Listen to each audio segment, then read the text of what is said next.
नमस्कार दोस्तों, एक बार फिर स्वागत है आपका आपके चैनल साइंस ग्रुप बलवंत पे। और आज हम पढ़ने वाले हैं मशीन, यानी मशीन का पहला जो बनावट वाला हिस्सा हमने पढ़ा था, दूसरा कुछ रह गया था वो कवर करते हैं। ठीक है ना, धीरे धीरे चलते रहिए, जैसे भी नोटिफिकेशन आते हैं, ठीक है, आते रहेंगे। आप अपनी तैयारी में बने रहिए। सबसे इम्पोर्टेंट बात है, अपनी तैयारी को जारी रखिए, क्योंकि अपने को थोड़ा टाइम मिल जाए ना। ये नहीं है कल एग्जाम हो जाए आपका क्लियर हो जाएगा, सोच के देखो। कल एग्जाम हो जाए लाइनमैन का, या ये इसका हो जाए जेई का, या डब्ल्यूपीओ का, या जीएसओ का, किसी का एग्जाम हो जाए आपका क्लियर, सोच के देखो हो जाएगा क्या? नहीं होगा भाई। फिर हो जाएगी आपको दिक्कत। तो आपका फायदा कब है? 2 महीने बाद हो एग्जाम हो जाए, या 3 महीने बाद एग्जाम हो जाए, आपकी नौकरी लग जाए। मोस्ट इंपॉर्टेंट चीज क्या है? नौकरी लगना है, जॉब लगना है। जॉब अगर 3 महीने बाद लग जाती है या 4 महीने बाद लग जाती है तो भी आपको कोई दिक्कत नहीं है। और अगर कल पेपर हो जाए और आपकी न लगे, फिर आगे 4-5 साल तक वेट थोड़ी करोगे। यानी इससे अच्छा आप डीमोटिवेट होने की जरूरत नहीं है। अच्छा, सस्सी ने नोटिस निकाल दिया, निकालती रहेगी बेचारी, उनको क्या, आपको क्या लेना है? सीटी का एग्जाम हुआ था ना, लेट सही हुआ था, तो इसमें वही कामयाब होंगे जो दृढ़ निश्चय संकल्प से रेगुलरिटी, क्योंकि सीटी एक ऐसा सिस्टम है जो पहले बच्चे के साथ खेलती है और उसके बाद रेड मारती है। ठीक है ना, उसको थका हरा के, जैसे कुश्ती के अंदर बंदा नहीं करता, उसको पहले थकाता है। ठीक है ना, सामने वाले को, मतलब जब एनर्जी लो हो जाती है तब मारता है, दे फट। तो वो काम करती है एचएसएससी। तो आपको टेंशन बिल्कुल नहीं, आप पढ़ते रहिए रेगुलर। रेगुलर आप पढ़ते रहोगे, आपका एग्जाम क्लियर होगा, 101% होगा, कोई नहीं रोक सकता। लेकिन आप पहले तैयार तो हो जाओ। चलो सीटी का एग्जाम था, उसके लिए आप तैयार थे, धीरे धीरे हो गया, लेकिन ये तो भाई इलेक्ट्रिकल की थ्योरी है।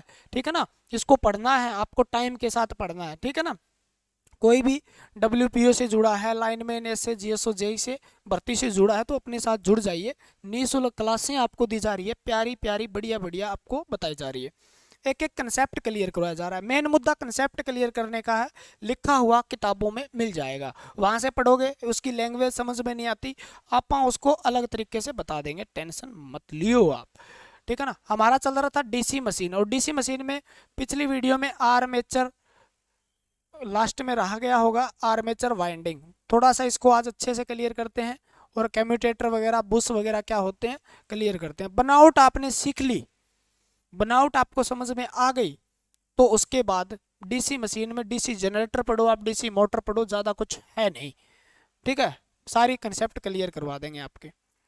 वाइंडिंग, यानी वाइंडिंग को हम क्या कहते हैं? कुंडलन। और आपको पता ही है वाइंडिंग दो जगह होती है डीसी मशीन में, एक तो पोल पे होती है और एक क्या होती है? यहाँ पे होती है। पोल वाली 2-3 प्रकार की होती है, जैसे संट वाइंडिंग, सीरीज वाइंडिंग, और आपकी कंपाउंड वाइंडिंग। ठीक है, लेकिन हम आर्मेचर पे जो वाइंडिंग होती है वो दो ही प्रकार की होती है, एक तो लेप वाइंडिंग, ठीक है, और एक क्या होती है? Web winding.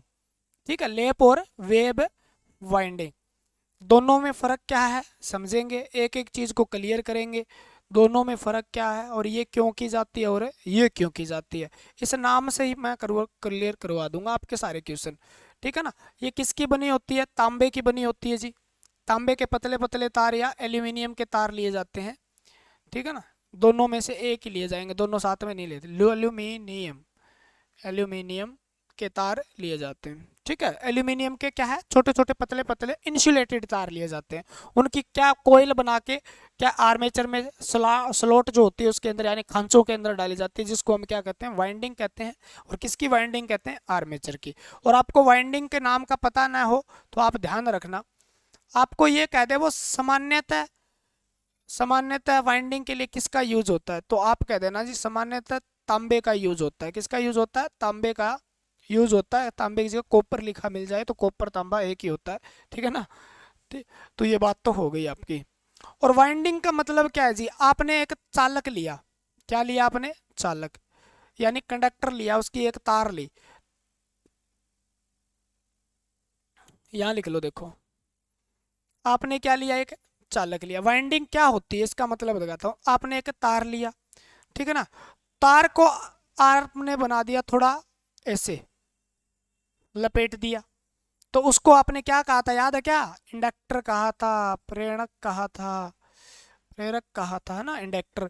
और इंडक्टर को थोड़ा सा और ले लो, ज्यादा इंडक्टर इकट्ठे कर लो, उसको आप कह देते हो जी कोयल।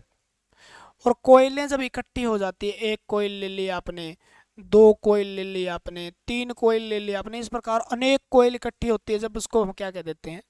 वाइंडिंग कह देते हैं। कुछ भी तो नहीं है यार, कुंडली से बना कुंडलन, तो कोयल से कुंडली, कोयल, वाइंडिंग का मतलब कुंडलन।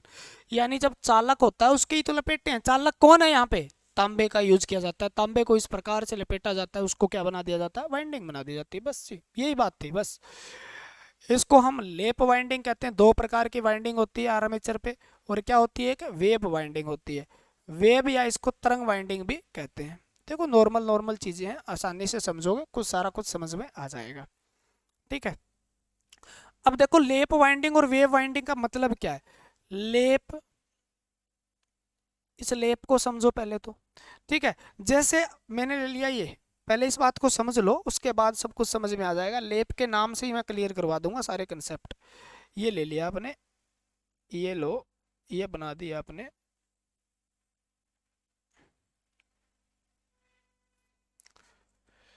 एक वाइंडिंग।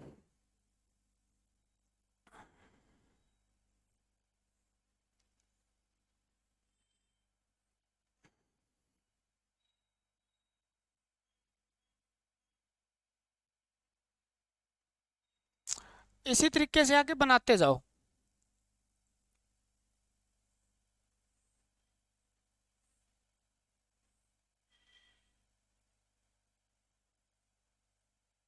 ठीक है।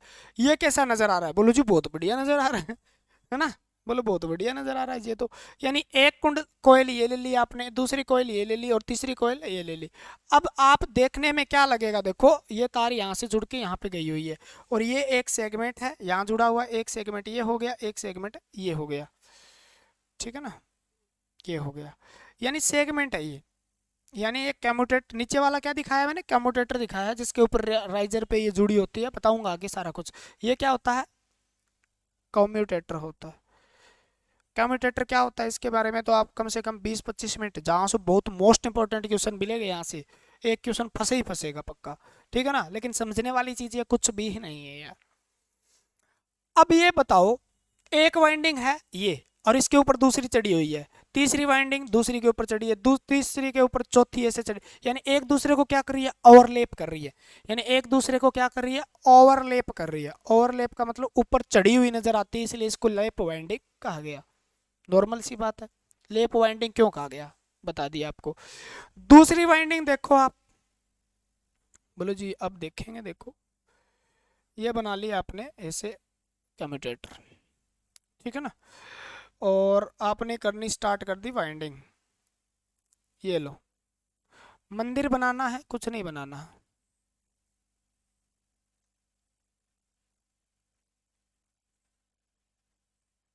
ये बना दिया मंदिर। दूसरी वाइंडिंग ले लो यहाँ से, दूसरा मंदिर बना दो।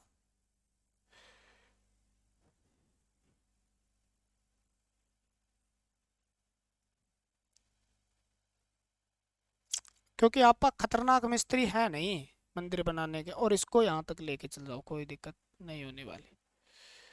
ठीक है। एक ये ले लिया आपने, एक ये ले लिया आपने सेगमेंट, और एक आपने ये ले लिया मान लो। उसी प्रकार इससे आगे भी जोड़ लो चाहे, होती जाएगी आगे। अब ये देखो, ऐसे नजर आ रही है ना, तो इसलिए इसको क्या कह दिया? वेव, यानी तरंग की तरह नजर आती है, इसलिए इसको क्या कहते हैं? वेव वाइंडिंग कहते हैं। इसके लक्षण क्या है, क्या क्या इसके गुण हैं, क्या फायदे हैं, क्या नुकसान, वो तो आगे पढ़ेंगे। एक बार इन दोनों शब्दों को क्लियर किया, अभी लेप क्यों कहा गया, वेव क्यों कहा गया, बस। ठीक है। बोलो जी बढ़िया हो गया, ये तो काम आपने समझा दिया। हमें तो दिक्कत हो रही थी। अरे यहाँ पर हम पिच भी पढ़ेंगे, देखो पिच भी पढ़ेंगे।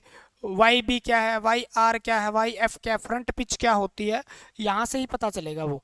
यहाँ से पता चलेगा, वहाँ से पता चलेगा। ठीक है ना? फ्रंट पिच क्या है, बैक पिच क्या है, रिजल्टेंस यानी परिणामी पिच क्या है। देखो अब पढ़ेंगे लेप वाइंडिंग को थोड़ा सा अच्छे से। LAP लेप, ठीक है ना। वाइंडिंग, धीरे धीरे पढ़ो, अच्छा पढ़ो भैया, टाइम लगा के पढ़ो, कोई दिक्कत नहीं है, क्योंकि सब्र का फल मीठा होता है, और इतनी भी सब्र ना करना भी सब्र फल है, कोई और ले जाए। लेप वाइंडिंग, लेप वाइंडिंग का दूसरा नाम है समांतर वाइंडिंग, पैरेलल वाइंडिंग। अगर ये नाम आपके क्लियर हो गया, समांतर है वाइंडिंग, तो बहुत कुछ क्लियर हो जाएगा, ठीक है ना। या आपको याद ना रहे तो पी से याद करना, पी से क्या बनता है, पैरेलल, पी से क्या बनता है जी, पैरेलल बनता है, पैरेलल बनता है, और पैरेलल का मतलब ही हिंदी में क्या होता है, समांतर होता है, ठीक है ना, ऐसे याद कर लेना, ठीक है। और P अगर आपने पैरेलल याद कर लिया तो आपने याद किया होगा, मैंने जब समांतर क्रम में जोड़ा था रजिस्टर को, तो P मतलब पैरेलल, पैरेलल मतलब पोटेंशियल, ठीक है ना, पोटेंशियल, यानी पोटेंशियल का मतलब होता है विभव, और विभव क्या होता है, वोल्ट होता है, ठीक है। बस जोड़ लो लिंक, अब कर देंगे इसकी कार्रवाई यहाँ पर। तो समांतर वाइंडिंग भी कहते हैं, क्या कहते हैं, समांतर। इसमें कुंडली यानी कोयल एक दूसरे को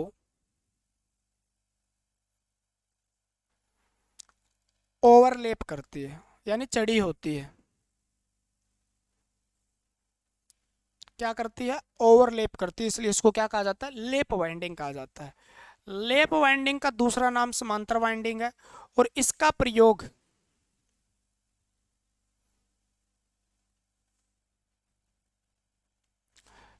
कम वोल्टेज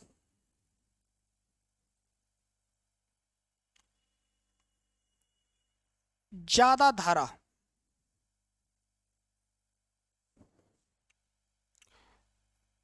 लेके, अब क्या है जी, वाइंडिंग आर्मेचर है, मशीन वही आपके पास, वही आर्मेचर है, वही सारा सिस्टम है। आपको इस चीज़ का, जैसे आपको बेल्डिंग करना है, बेल्डिंग करना तो हमें करंट क्या चाहिए, ज़्यादा चाहिए, तो करंट ज़्यादा चाहिए, करंट ज़्यादा चाहिए तभी तो वहाँ आग फटेगी ना, ठीक है ना। तो करंट ज़्यादा चाहिए जहाँ पर, क्योंकि वहाँ पे हीट करना है, गर्म भी करना है हमें, तो जहाँ करंट ज़्यादा चाहिए ना, वहाँ पर हमें लेप वाइंडिंग की, लेप और वेब क्यों, सीधी एक ही बना दो जी, दो करने की क्या जरूरत है आर्मेचर पे, अरे नहीं नहीं, जहाँ करंट ज़्यादा चाहिए, वोल्टेज की कम आवश्यकता हो, उस जनरेटर में क्या कर देंगे यहाँ पर, लेप वाइंडिंग, ठीक है ना। या करंट से ईएमएफ होता है, ईएमएफ क्या है, करंट से हमारा फ्लक्स ज्यादा पैदा होता है, जब फ्लक्स ज्यादा चाहिए, जिस मोटर में ज्यादा क्षमता की मोटर मान लो, जिसको ज्यादा काम करना है, तो वहां पर भी हम किसका प्रयोग कर लेंगे, लेप वाइंडिंग। तो जहां पर इसका प्रयोग वोल्टेज, इससे हमें क्या मिलता है, देखो इस चीज को नोट करके लिख लेना, मोस्ट इंपोर्टेंट क्वेश्चन यही है इसका, सबसे मोस्ट इंपॉर्टेंट क्वेश्चन है, यानी कम वोल्टेज ज्यादा धारा के लिए कौन सी वाइंडिंग आर्मेचर पे की जाती है, या जहां, लिख लो, एक एक चीज समझाऊंगा, जहां पर कम वोल्टेज व ज्यादा धारा की आवश्यकता हो,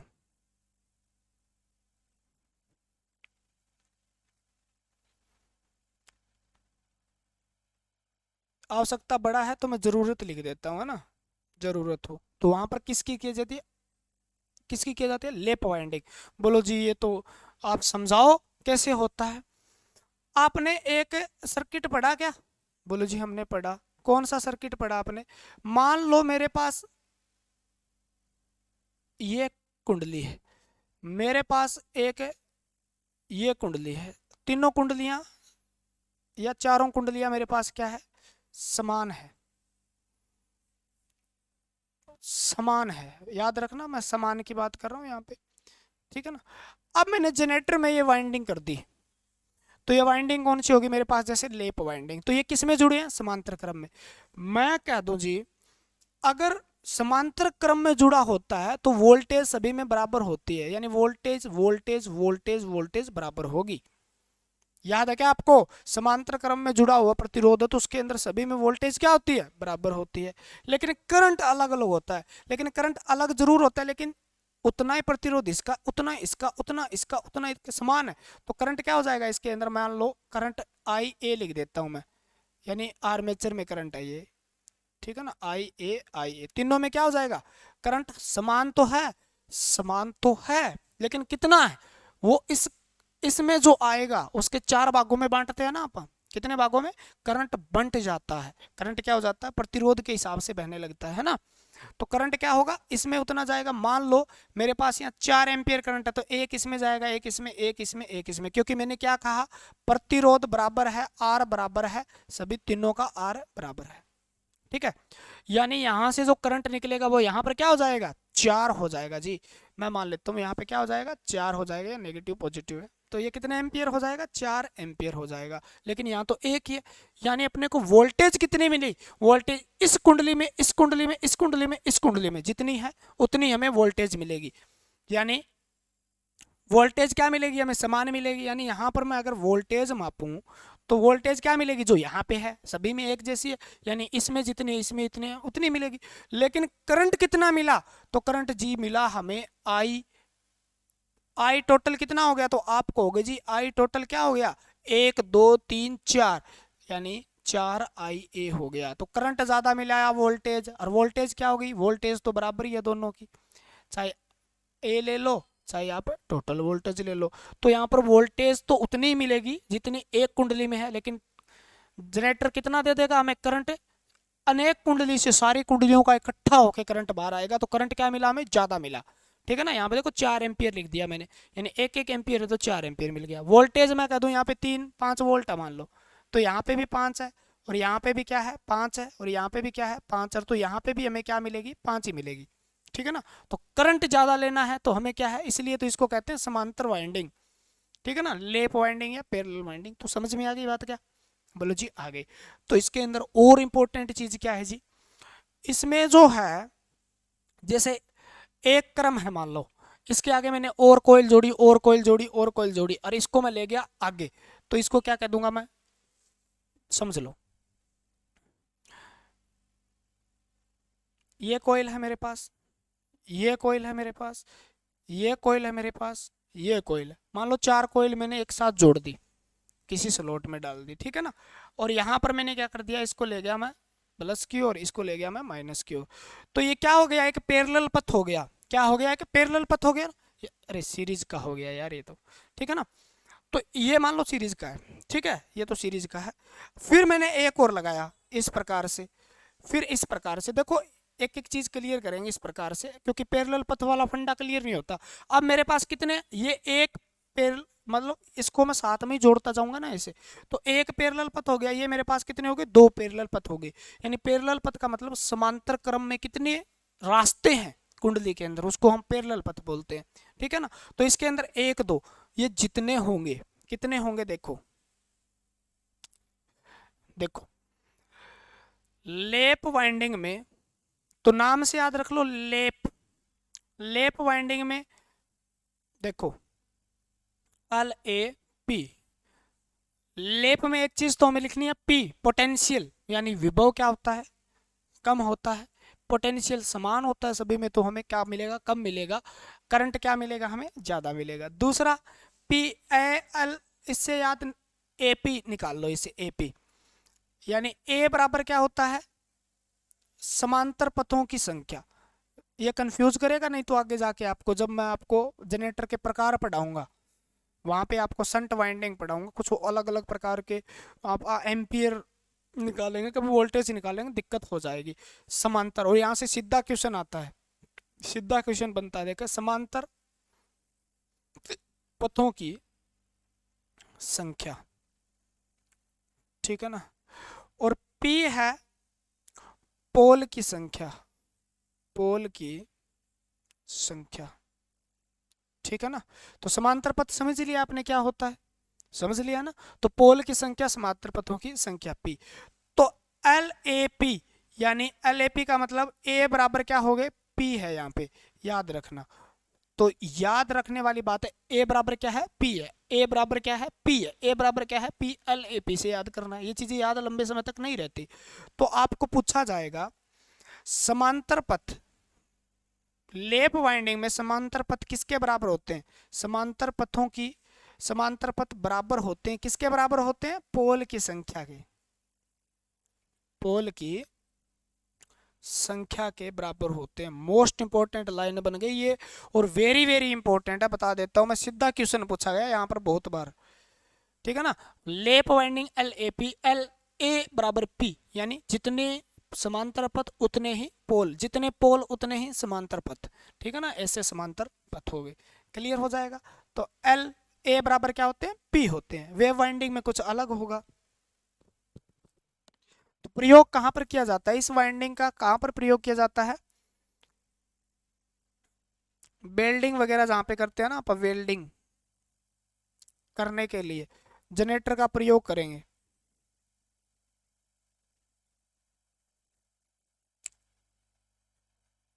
उपयोग जनरेटर में इसका प्रयोग किया जाता है ज्यादातर।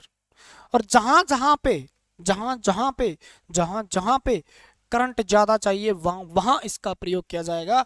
जहां जहां करंट ज्यादा चाहिए वहां वहां इसका प्रयोग किया जाएगा।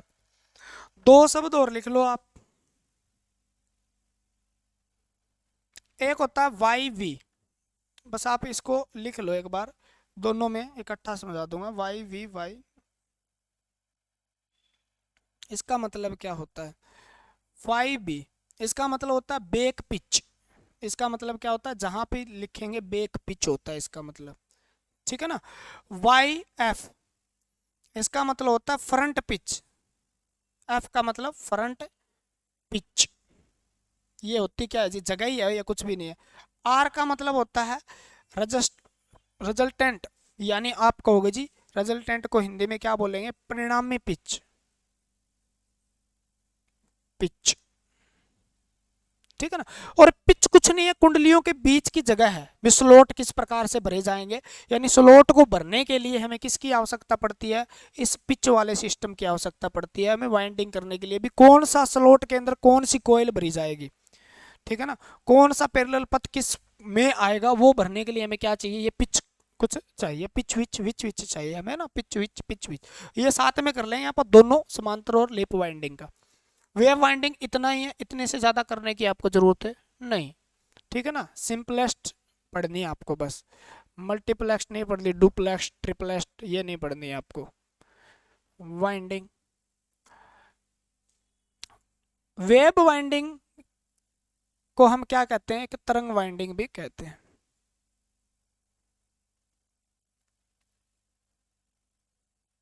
वेव वाइंडिंग को हम क्या कहते हैं? तरंग वाइंडिंग। इसके बाद कम्यूटेटर पढ़ेंगे, ब्रूस पढ़ेंगे, वगैरह वगैरह सब कुछ पढ़ेंगे। और बहुत मोस्ट इंपॉर्टेंट क्लास है बनावट के आधार पे ये। इस वाइंडिंग को क्या कहा जाता है? श्रेणी वाइंडिंग या सीरीज वाइंडिंग भी कहा जाता है। क्या कहा जाता है? श्रेणी वाइंडिंग कहा जाता है, सीरीज वाइंडिंग। और सीरीज वाइंडिंग के अंदर आपको पता है सीरीज के अंदर क्या होता है जी? देखो ऐसे समझ लो इस बात को, मैंने एक कोयल लगा दी, मान लो एक रजिस्टर लगा दिया, दूसरा रजिस्टर लगा दिया, तीसरा रजिस्टर लगा दिया, ठीक है, और चौथा भी लगा दूं मान लो। फिर कहोगे जी उसमें चार लगाए थे और यहाँ पर आपने तीन लगा दिए। क्लियर है? यहाँ से जोड़ दिया मैंने और यहाँ से ब्रूस से जोड़ दिया इसको, ठीक है। तो आप बताओ, श्रेणी प्रीपथ पढ़ा आपने? बोलो जी पढ़ा। सीरीज वाला याद है क्या? बोले जी याद तो नहीं है, ठीक है ना। याद नहीं है तो आपको हो जाएगी दिक्कत। सीरीज में करंट क्या होता है? अगर इस प्रतिरोध का मान R है मान लो, और इसी का R है मान लो, इसमें R प्रतिरोध और इसमें R प्रतिरोध, यानी समान कोइल है, तो आप बताओ करंट क्या होगा? करंट समान होगा। यानी इसके अंदर जो करंट होगा, यानी इसके अंदर जो करंट होगा, मान लो आई ए है, इसके अंदर भी क्या होगा? आई ए होगा, इसके अंदर भी वही करंट होगा, ए होगा, आई ए होगा, ठीक है ना। क्या होगा? ए होगा। तो जो करंट यहां पे है वही करंट क्या होगा? इनमें समान होगा, पता है आपको। और वोल्टेज क्या होगी? अलग अलग होगी। वोल्टेज क्या होगी? अलग होगी। इसमें जो वोल्टेज है वो इसमें वोल्टेज है, वो इसमें वोल्टेज है, वो इसमें वोल्टेज है, क्योंकि वोल्टेज यहाँ से ड्रॉप होनी शुरू हुई ना। ठीक है, क्लियर हो गया। तो वोल्टेज हमें यहाँ पर क्या प्राप्त होगी बताओ, तो 4V प्राप्त होगी। कितनी प्राप्त होगी, 4V प्राप्त होगी। तो वोल्टेज ज्यादा जहां चाहिए, वोल्टेज क्या चाहिए, ज्यादा चाहिए। याद कर लो सीरीज वाला, जहां पर वोल्टेज ज्यादा चाहिए,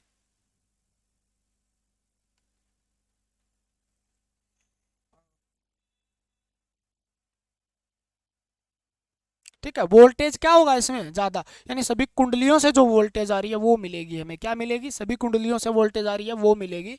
तो वोल्टेज ज्यादा मिलेगी आउटपुट में या कम मिलेगी, तो वोल्टेज ज्यादा। तो वोल्टेज ज्यादा जहां चाहिए, और जहां पर हमें क्या चाहिए, कम करंट चाहिए, कम धारा चाहिए, वहां पर इस वाइंडिंग का हम प्रयोग करते हैं। जहां पर हमें क्या चाहिए, ज्यादा वोल्टेज चाहिए और कम करंट चाहिए, वहां पर वेव वाइंडिंग का प्रयोग करते हैं। ठीक है, तो इसका प्रयोग कहाँ करते हैं, तो याद रखना, ज्यादा वोल्टेज व कम करंट की जरूरत जहां पे होती है, वहां पर क्या करते हैं, इसका हम प्रयोग करते हैं। जहां पर हमें ज्यादा वोल्टेज कम करंट की जरूरत होती है, वहां पे हम क्या करते हैं, इसका प्रयोग करते हैं। क्या करते हैं, इसका प्रयोग करते हैं। ठीक है ना, तो कम करंट की आवश्यकता होती है। एक बात याद रखना, ठीक है, मेन मुद्दा क्या है, मोस्ट इंपॉर्टेंट क्वेश्चन है, बस यही क्वेश्चन आपके लिए मोस्ट इंपॉर्टेंट है। ठीक है, दूसरा क्या है जी, ए, ए क्या था, समांतर पथों की संख्या, और इसमें पोल के बराबर नहीं होती, कितनी होती है, 2 होती है। इसमें कितनी होती है, 2 होती है। ठीक है, तो याद रखना, समांतर पथ वेव वाइंडिंग में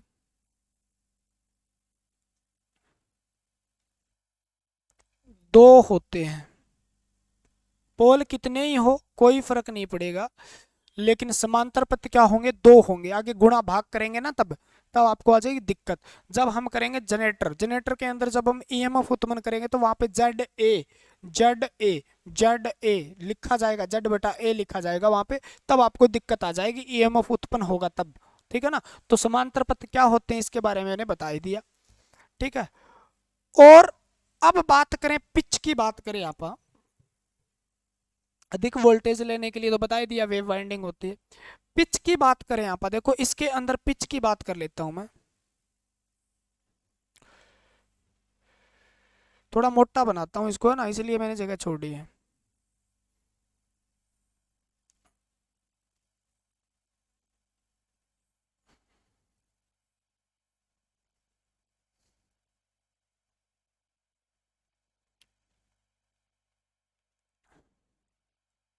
ये बना दी मैंने।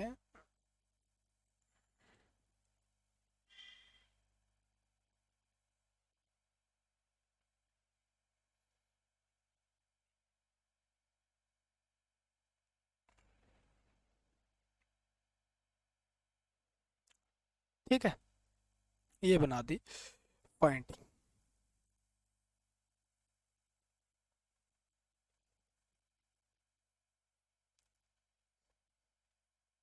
नीचे वाला कम्यूटेटर है, आगे पढ़ेंगे इसको, अब अगले वाला पार्ट यही रहने वाला।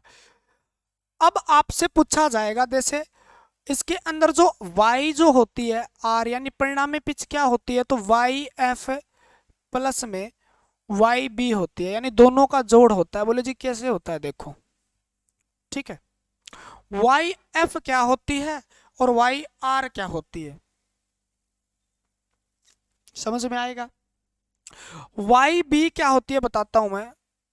आपने कुंडली का ये तार लिया पहला, ठीक है, और पहला तार जहां जोड़ा गया उससे और यहां तक जोड़ा गया, उसके बीच की दूरी कितनी है, ठीक है, उसको हम क्या बोलते हैं, वाई बी बोलते हैं, यानी बेक पिच बोलते हैं। क्या बोलते हैं, बेक पिच बोलते हैं। यहां से समझ में आएगा, यानी 2 नंबर, और ये क्या है, 2 नंबर यहां से स्टार्ट हुआ, यहां पर जाएगा यहां पर, ठीक है, आगे आ जाए 3 नंबर हो जाएगा। ठीक है, इसके बीच की दूरी क्लियर है। दूसरा लिखता हूं मैं यहाँ पे, इसकी और इसकी दूरी यानी उसका पहला कोयल का तार और इसका लास्ट वाला तार, इसके बीच की दूरी को हम बोलते हैं वाई एफ, फ्रंट पिच। क्या बोलते हैं इसको? फ्रंट पिच बोलते हैं इसको, ठीक है ना। अब परिणामी पिच जो होती है वो होती है भी ये जो जहां से स्टार्ट हुई, अगली कहां से स्टार्ट हुई है। जो वाइंडिंग अपन ने स्टार्ट यहां से की तो अगली वाइंडिंग कहां से स्टार्ट हुई है उसको हम बोलते हैं परिणामी पिच। क्या बोलते हैं उसको? परिणामी पिच। यानी ये यहां से दूरी लेकर और यहां तक कितने स्लोट हैं बीच में, ठीक है ना, कितने स्लोट है बीच में, तो उसको हम क्या बोलते हैं? वाई आर बोलते हैं। देखो पिच समझना इतना भी आसान नहीं है लेकिन मुश्किल भी नहीं है। ये क्या है? बैक पिच है। ये क्या है? फ्रंट पिच है। फ्रंट का मतलब आगे वाले पिच, फ्रंट में पिच, ये फ्रंट है यानी आगे। फ्रंट का मतलब आगे, आगे वाली कुंडली और पीछे वाली। मान लो मेरे पास ये कुंडली थी, ठीक है ना, इससे आगे वाली कितनी आगे है, फ्रंट में है, उसको देखना है हमें। यानी उनके दोनों के बीच में गैप कितना है, उसका पहले का लास्ट हिस्सा और अगली का पहला हिस्सा, उसके बीच में गैप कितना है, उसको हम फ्रंट पिच बोलते हैं, ठीक है ना। और बैक पिच क्या है? बैक पिच देखो, बैक पिच यानी ये बैक कितनी है, इससे ये कितनी बैक है, ये इससे कितनी बैक है, यानी उसका दूसरा जो तार है, मान लो ये एक है और ये क्या है? दो है, और ये क्या है? तीन है। यानी ये दो पे लगा है, दो कितना बैक है, दो से एक कितना बैक है, उसको हम क्या? Back pitch. यानी टोटल कितनी दूरी है, यानी इसका पहला सिरा और इसका दूसरे सिरे, यानी एक कोयल से कोयल के बीच में दूरी है, उसको हम परिणामी पिच बोलेंगे, ठीक है ना। कोयल पहली कोयल से दूसरी कोयल कितनी आगे है, उसको परिणामी पिच बोलेंगे, ठीक है ना। तो परिणामी पिच कितनी हुई देखो, इसका और इसका दोनों का जोड़ी तो है, यानी वाई आर कितना है, तो वाई आर जो है वो कितना है? वाई एफ प्लस में वाई बी है। बस नॉर्मल सी बात थी। और ये किसकी बात करते हैं? जब हम वेब वाइंडिंग की बात करते हैं, वेब वाइंडिंग की जब बात करते हैं तो वेब वाइंडिंग में ये है, ठीक है ना, समझना है बस इसको। अब यही मैं बात यहाँ पे पिच की बात करूं तो सीरीज कौन सी वाइंडिंग बना लूं? लेप वाइंडिंग बना लूं, ठीक है ना। कौन सी वाइंडिंग बना लूं? लेप वाइंडिंग बना लूं मैं, ठीक है।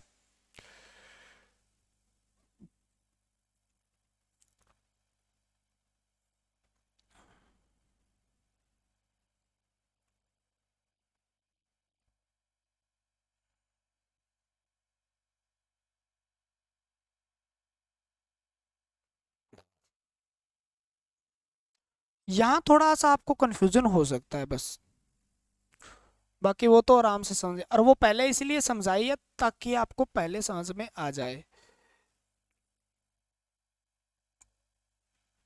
क्योंकि आप भी इंसान हो और इंसान की तरह ही सोचते हो, तो हमारी तरह ही आप सोचते होंगे।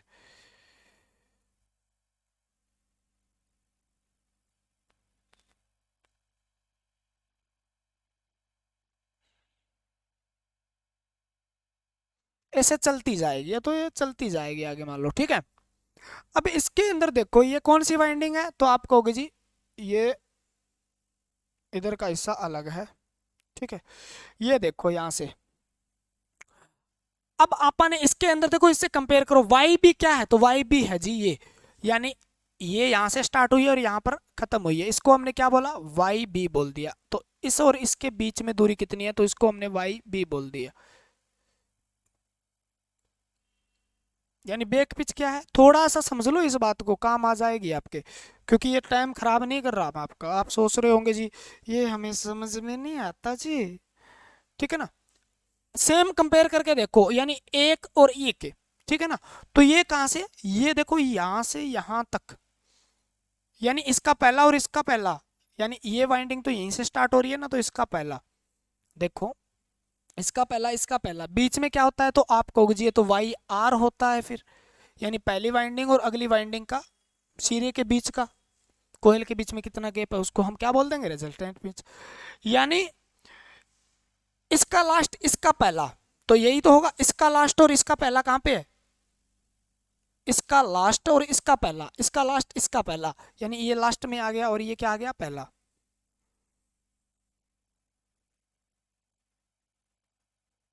ठीक है ना। इसका लास्ट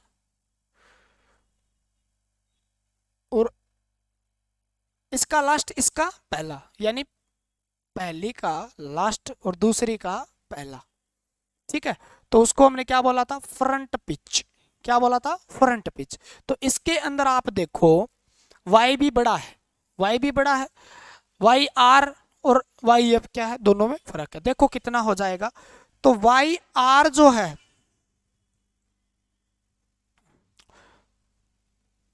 वाई वाई आर है, यानी परिणामी पिच क्या हो जाएगी, बराबर में हो जाएगी। किसके बराबर में, वाई बी बड़ा है, तो वाई बी में से क्या घटा दो, वाई एफ घटा दो, वाई एफ घटा दो, तो ये परिणामी पिच हो जाएगी।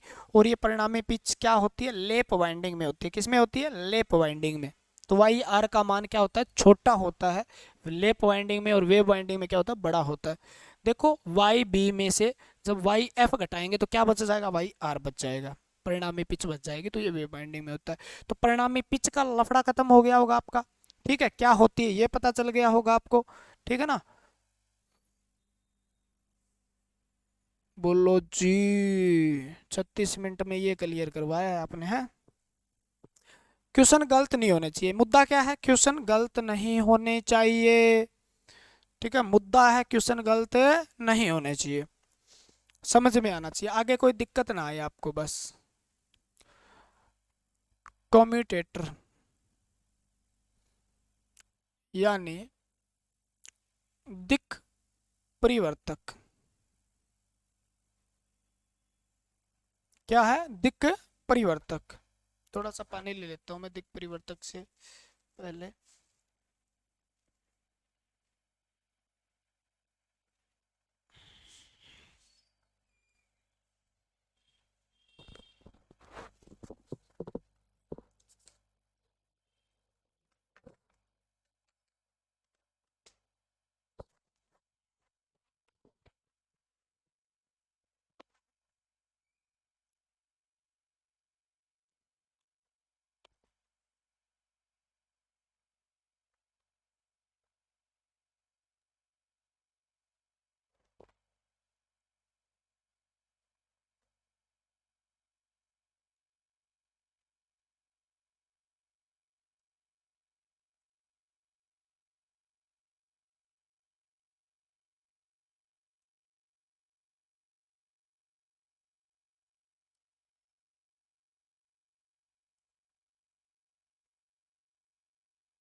कम्यूटेटर दिक् परिवर्तक, देखो कुछ भी नहीं है, ये एक प्रकार का क्या होता है, मैकेनिकल कन्वर्टर होता है। Mechanical mechanical converter. कन्वर्टर का मतलब परिवर्तक। ठीक है, दिक् परिवर्तक यानी परिवर्तक होता है, मैकेनिकली यांत्रिक प्रकार का ये परिवर्तक होता है ना। तो दिक् परिवर्तक, तो मैकेनिकल कन्वर्टर जो होता है वो दो प्रकार से यूज किया जा सकता है इसको। किस प्रकार से, एक तो इसको यूज किया जा सकता है मैकेनिकल इन्वर्टर की तरह। क्या किया जाता है, इन्वर्टर की तरह यूज किया था। ठीक है, और एक इसको यूज किया जाता है मैकेनिकल रेक्टिफायर की तरह। ठीक है, तो मैकेनिकल इन्वर्टर की तरह तो इसको यूज किया जाता है, तब ये इन्वर्टर कब होता है और रेक्टिफायर कब होता है, यानी यू है वही चीज, सेम वही है, देखने में वही, सारा कुछ वही, यानी जब काम ये करता है तो किस तरीके से काम करता है ये इन्वर्टर या कन्वर्टर, बताऊं। इन्वर्टर क्या करता है और रेक्टिफायर क्या करता है, रेक्टिफायर एसी को डीसी में बदलने का काम करता है, और इन्वर्टर डीसी को एसी में बदलने का काम करता है। पता हो तो, आपके घर में इन्वर्टर लगा है, वो क्या करता है, वो बैटरी से जो आपकी होती है उसको डीसी में क्या बदलता है, वो एसी को डीसी में बदलता है, डीसी को एसी में बदलता है, उस पर मत जाना आप। लेकिन आप यहाँ पे रखो यांत्रिक इन्वर्टर की तरह कौन काम करता है, तो आप बताएं। यानी डीसी को एसी में बदलने की कहाँ जरूरत पड़ती है और एसी को डीसी में कहाँ पड़ती है, तो जनरेटर जो होता है ना, जनित्र, उसके अंदर ये जरूरत पड़ती है। बोलो जी, पहले कंफ्यूज करते हो फिर बताते हो। ठीक है ना, पहले कंफ्यूज नहीं होंगे तो फिर बताएंगे किसको आप, हाँ ठीक है ना, क्योंकि डाउट ही नहीं बनेगा मान लो। ठीक है, तो बताएंगे किसको, बताओ, बोले कहाँ करता है, कैसे करता है। अब आ जाओ यहाँ पे, कम्यूटेटर क्या है, तो डीसी मशीन की बहुत ही बड़ी युक्ति है ये, बहुत इंपॉर्टेंट चीज है ये डीसी मशीन की। महत्वपूर्ण डिवाइस है ये, महत्वपूर्ण भाग है ये, ठीक है ना। क्या है, महत्वपूर्ण भाग होता है डीसी मशीन का। होता क्या है जी, बोलो जी, खंडों का समूह, खंडों का समूह होते हैं, यानी ये छोटे छोटे खंडों से मिलकर बना होता है, ठीक है ना, खंडों का समूह। खंडों के समूह जो होता है, और एक बार लिख लो आप, ठीक है ना, जो भागने वाले हैं ना भाग जाते हैं, खंडों के बीच, सेगमेंट जो होता है के बीच कुचालक का प्रयोग होता है। बोलो जी, बता रहे हो, हमारे तो पल्ले ही नहीं पड़ रहा। बोलो पल्ले जब पड़ जाएगा। और ये कुचालक जो होता है वो क्या होता है, देखो सारी कुछ तो मैं वहीं बता दूंगा, आप लिखो बस। कुचालक का प्रयोग माइका या अबरक के रूप में किया जाता है। कुचालक माइका या क्या होता है, अबरक होता है, ठीक है। और इस कुचालक का कार्य क्या है, तो शॉर्ट सर्किट से बचाना। बोले जी शॉर्ट सर्किट कहाँ होगा, हमें तो पता ही नहीं चल रहा।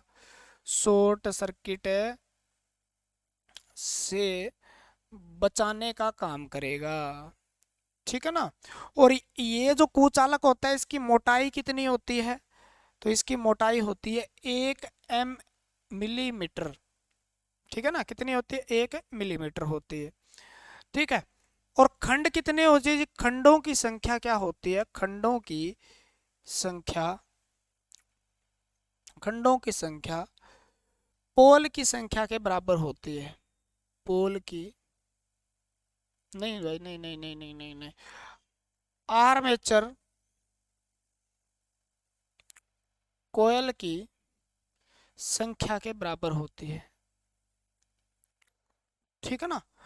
और ये बना किससे होता है जी, ये तांबे का बना होता है, कठोर तांबे का।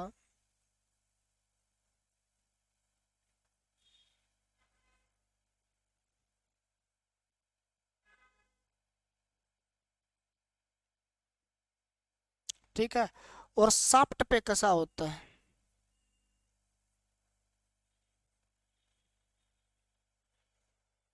बेलनाकार भाग।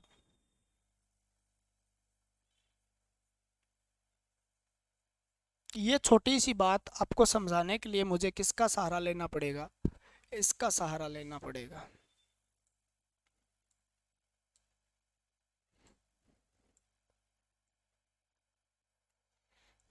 ना ना करते प्यार, हाय मैं कर गई, तूने जो किया इंतजार, हाय मर गई मर गई, अल्लाह करते प्यार।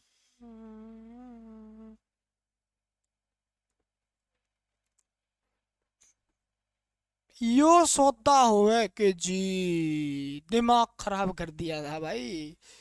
देखो कुछ भी नहीं है, अरे कुछ भी नहीं है, यही तो है जिसका जिक्र कर रहे हैं, ये सौदा है भाई, है ना। देखो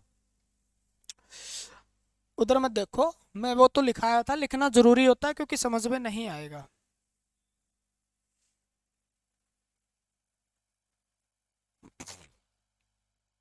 एक बंदा है, उसके पास फोन कर लेता हूँ मैं, पढ़ो 1 मिनट।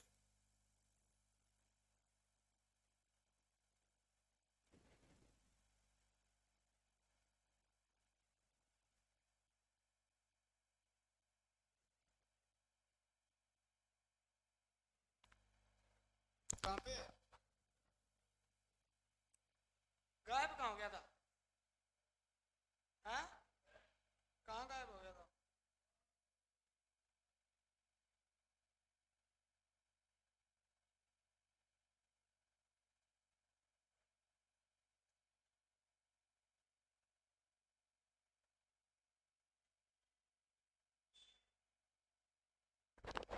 ठीक है, एक दो कमेंट भी देख लेता हूँ मैं। एक बंदे ने कमेंट कर रखा है, पेड कोर्स वालों की हवा खराब कर दी। भाई इतना कुछ नहीं है, बस आपका विश्वास है, आपका प्यार है, आप हमारे साथ बने हुए हो, ठीक है।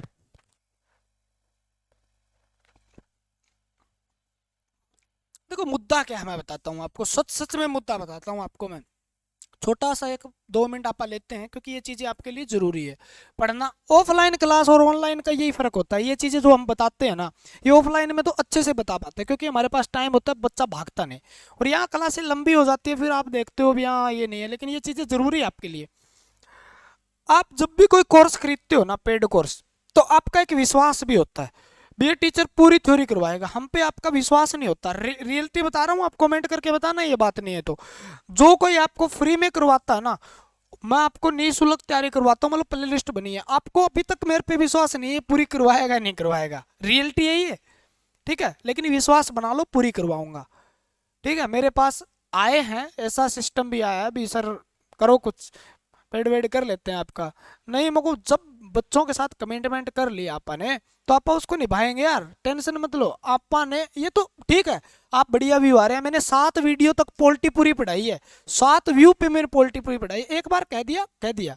बायोलॉजी मैंने पूरी पढ़ाई है, फिजिक्स मैंने पूरी पढ़ाई है, व्यू मैटर ही नहीं करते अपने लिए यार, वो तो आपका प्यार, आप कमेंट करते हो, ठीक है ना। आप कमेंट नहीं भी करो ना, तो ये सोचो, अगर आप अपना जमीर मार के ये कह दो भी मैं कमेंट नहीं करता, आपका वीडियो पूरी फ्री में पढ़ के जाऊंगा, एक भी कमेंट ना करो तो भी पढ़ाऊंगा, कोई मैटर नहीं करता अपने लिए, व्यू मैटर ही नहीं करते भाई, ठीक है ना। व्यू मैटर नहीं करते, अपने लिए मैटर करता है भी आपने आपको पढ़ाया और आपका सिलेक्शन हो गया। दूसरी बात, एक विश्वास आपको कब नहीं होता भी, पेड वाला आपको बहुत अच्छा पढ़ाएगा ये आपके मन में रहता है, लेकिन पेड वाला जो आपको पढ़ाएगा ना, उसके मन में ये भी रहता है भी जल्दी से जल्दी पैसे ले लिए, उसको सल्टाया कैसा जाए, उसको सल्टाया कैसे जाए, दूसरा लॉन्च करें, ठीक है ना, वहां से भी तो लेने हैं। तो ऐसा भी हो जाता है। और कई बार क्या होता है, हम 1-2 डेमो वीडियो देख के पेड कोर्स खरीद लेते हैं, 2-3 वीडियो बढ़िया बना दी हो क्या पता, उसके बाद उसके अंदर में क्या मिलेगा, आप मजबूरन उसको पढ़ने लग जाते हो। तो कई, मैं ये नहीं कहता, बहुत अच्छे अच्छे टीचर हैं भाई साहब, बहुत अच्छे अच्छे जो पेड के अंदर इतना जबरदस्त पढ़ाते हैं, इलेक्ट्रिकल थ्योरी की बात नहीं करता मैं, और सब्जेक्ट ऐसे हैं, लेकिन ईमानदार होना जरूरी है, ठीक है ना। अपने काम के प्रति ईमानदारी जरूरी है। अब मैं काम कर रहा हूँ, मैं ईमानदारी से कर रहा हूँ, आपसे कुछ ले रहा हूँ क्या, कुछ नहीं ले रहा, एड भी नहीं लगी मेरे चैनल पे, और मेरा चैनल मोनेटाइज भी नहीं होगा, फिर भी मैं पढ़ा रहा हूँ। देखो, मुझे पता है यहाँ से कुछ नहीं आना, लेकिन मैं अपनी खुशी के लिए, मेरा पैशन है पढ़ाना यार। जॉब मिली है भगवान की दया से, आपको भी मिलेगी जल्दी से, ऊपर वाले का हाथ था, मिल गई, ठीक है ना। क्योंकि किस्मत भी कहीं ना कहीं काम करती है, ये नहीं है किस्मत काम नहीं करती, 95% आपका मेहनत काम आएगी, 5% किस्मत भी काम करती है कहीं ना कहीं, ये भी मानना पड़ेगा इस बात को, ठीक है ना। लेकिन समय से पहले कुछ नहीं मिलने वाला, ये बात भी आपने सुनी होगी, लेकिन मिलेगा, क्या पता वो समय अभी आया हो आपका। आप 95% मेहनत करो, 5% किस्मत कब बदल जाए पता थोड़ी ना, ठीक है ना। राम की बदल गई थी, राम ने रात को सोया तभी राज तिलक होगा सुबह, और सुबह देखा तो बनवास था, सुबह तो राजा बनने वाला था राम, और क्या हो गया, सुबह बनवास हो गया, 14 साल जंगल में काटने पड़े। तो इस चीज का कुछ नहीं पता चलता, क्या पता आपकी किस्मत 2 सेकंड बाद पलटने वाली हो, 1 घंटे बाद पलटने वाली हो। तो आपकी किस्मत कब पलट जाए, इसका मतलब, किस्मत का मतलब नहीं है यहाँ 95%, आप किस्मत के साथ तो नहीं लड़ सकते, आप 95% मेहनत के साथ लड़ सकते हो। और पेड कोर्स जो है उसका मुद्दा ये होता है, विश्वास होता है आपको, ठीक है ना। और बढ़िया भी पढ़ाते हैं, सब कुछ करवाते हैं, ये नहीं, मैं नहीं कहता पेड कोर्स वाले अच्छा नहीं पढ़ाते, बहुत अच्छा पढ़ाते हैं यार, मेहनत करते हैं वो भी अपनी, और मेहनताना ले रहे हैं, गलत थोड़ी कर रहे हैं। लेकिन अगर आपको जहाँ से अच्छा लगने का कोई मतलब नहीं है, अगर आपको ये लगे भी यहाँ से सिलेक्शन होगा, जो आपको अच्छा लगता है और मेरे को अच्छा लगता है, मेरे को अच्छा लगे वो मैं पढ़ाऊँ, और आपको अच्छा लगे वो आप पढ़ो, सिलेक्शन होगा क्या, कभी नहीं होगा। मेरे को अच्छी लगती है बायोलॉजी पढ़ानी, ठीक है ना, कितनी घंटे पढ़वा लो, 5, 10, 15 घंटे पढ़ा दूंगा मैं, ठीक है ना। तो इसका मतलब मैं बायोलॉजी पढ़ाऊँ, आपका एलएम में सिलेक्शन हो जाएगा क्या, नहीं होगा। और आपको पढ़ना, अच्छी पढ़नी, कविताएं चैट पढ़नी अच्छी लगती है, आपका सिलेक्शन हो गया, तो अच्छा क्या लगता है उससे मैटर नहीं है, सिलेक्शन किससे होगा वो चीजें पढ़े आप। और इसको आसान कैसे बनाया जाए, जैसे एज इट इज मैं यहाँ फार्मूला चेप देता, वेव वाइंडिंग मैंने 25-35 मिनट लगाए, वेव वाइंडिंग में 2 मिनट 5 मिनट से ऊपर कोई नहीं लगाता, कौन, क्योंकि उनको ये लगता है भी सामने वाला बच्चे को आता है, और मेरे को ये लगता है भी आप आईटीआई के हो सकता है, आपको 10 साल किए होंगे होंगे 15-15 साल के भी ऐसे बंदे हैं जो आईटीआई के हो गए, तो मेरे को लगता है आपको कुछ नहीं आता, इसलिए मैं उसी तरीके से पढ़ा रहा हूँ जिस तरीके से मैं पढ़ा हूँ शुरू में, उसी तरीके से आपको पढ़ाऊंगा तो आपका फायदा होगा, ठीक है ना। अब ये चीज मैंने लिखी, फिर ये अब आपका दिमाग में सारा चित्र बन गया होगा।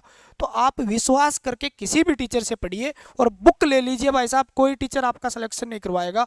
टीचर आसान बना सकता है, बुक को सिलेक्शन नहीं करवा सकता कोई भी, ठीक है ना। तो बुक आसान कैसे बनाएगा वो मेरा काम है, वो आप किसी भी कर लो, सब यही करते हैं भाई, सब किताबों से तो पढ़ा है। मैं थोड़ी ये मोटर खोल के देखता हूँ रोज भाई, मैंने कौन सी मोटर खोल के देखी है क्या? रोज खोल के देखता हूँ, इसके ऊपर टांके लगाता हूँ मैं, इस टांके में क्या लगा है मैंने कभी देखा है क्या? कभी नहीं देखा भाई, ठीक है ना। लेकिन पढ़ाया जा, कोई डॉक्टर कोई बायोलॉजी पढ़ाता है वो शरीर पाड़ के दिखाता है क्या भी इसके अंदर ये देखा था मैंने, फेफड़े देखे, तो ऐसा कुछ नहीं है।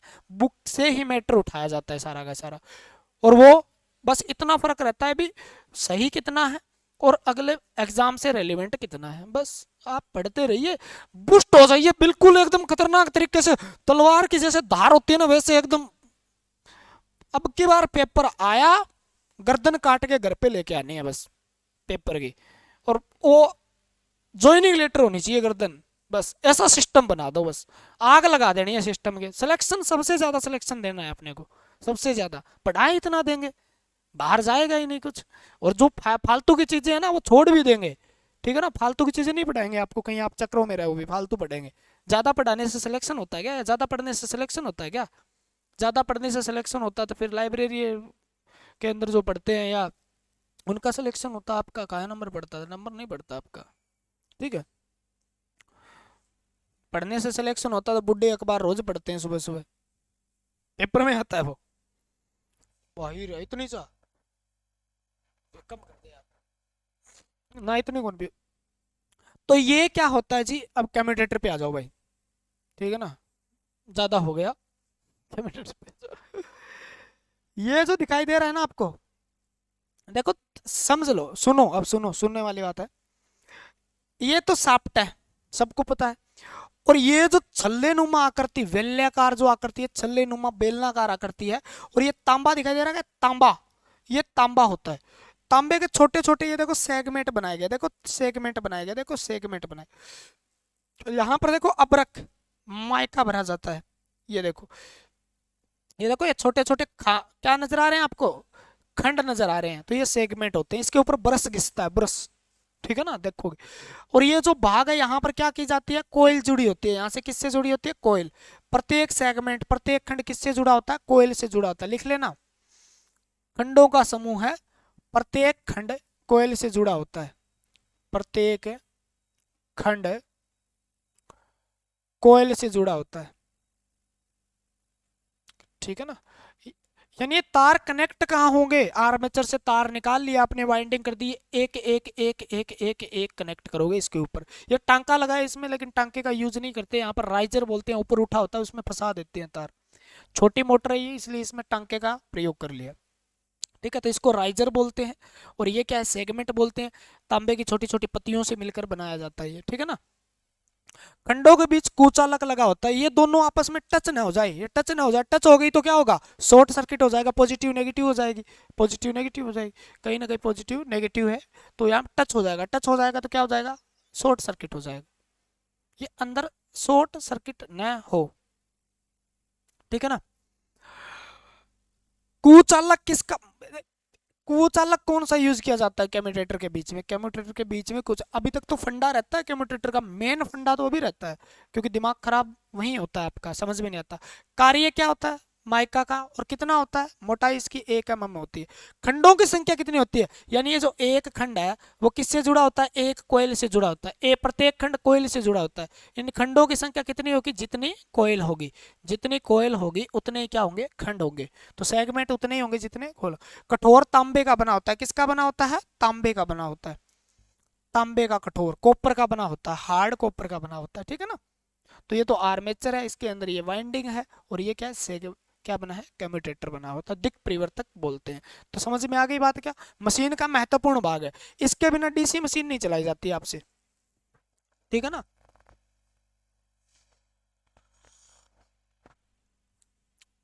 चाय पी लो फ्रेंड, आया था एक बार ना। तो मैकेनिकल कन्वर्टर क्यों कहा गया?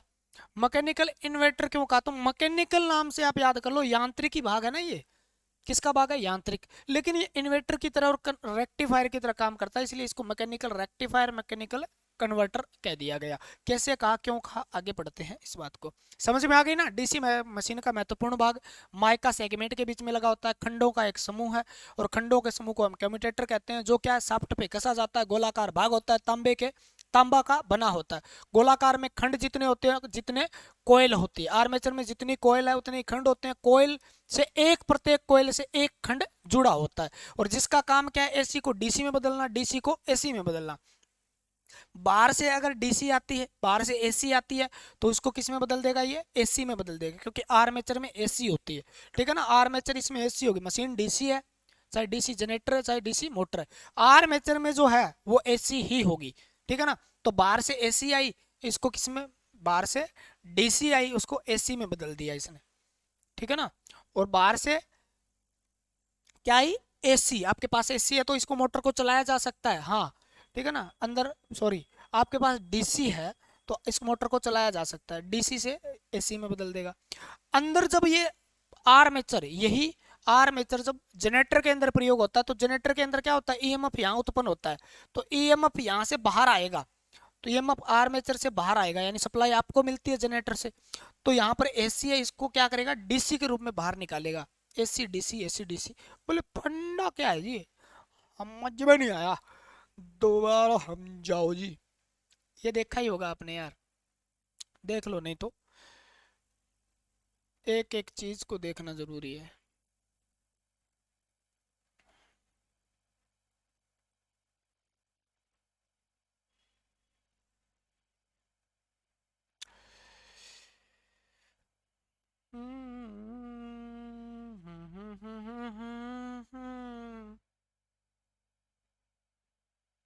क्या यार, डिलीट डिलीट कर देते हैं क्या पीछे से?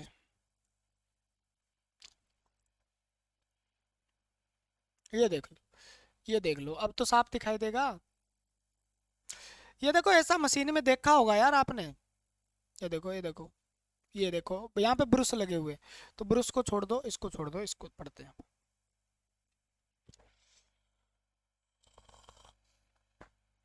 देख लो, देख लो भैया, देख लो, देखो,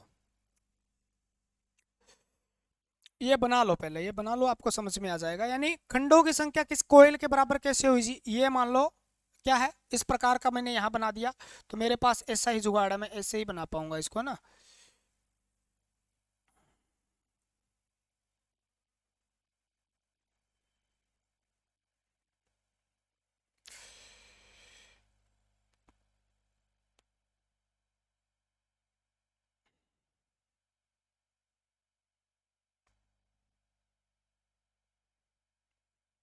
यहाँ बना देता हूँ यहाँ।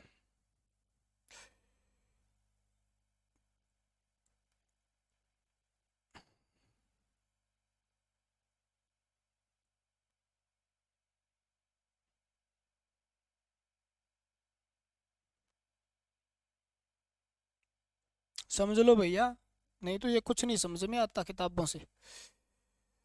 मेरे पास एक सेगमेंट मैंने ये ले लिया, मैं ज़्यादा लंबा चौड़ा नहीं बनाऊंगा इसको। एक ये ले लिया और एक ये ले लिया। ठीक है,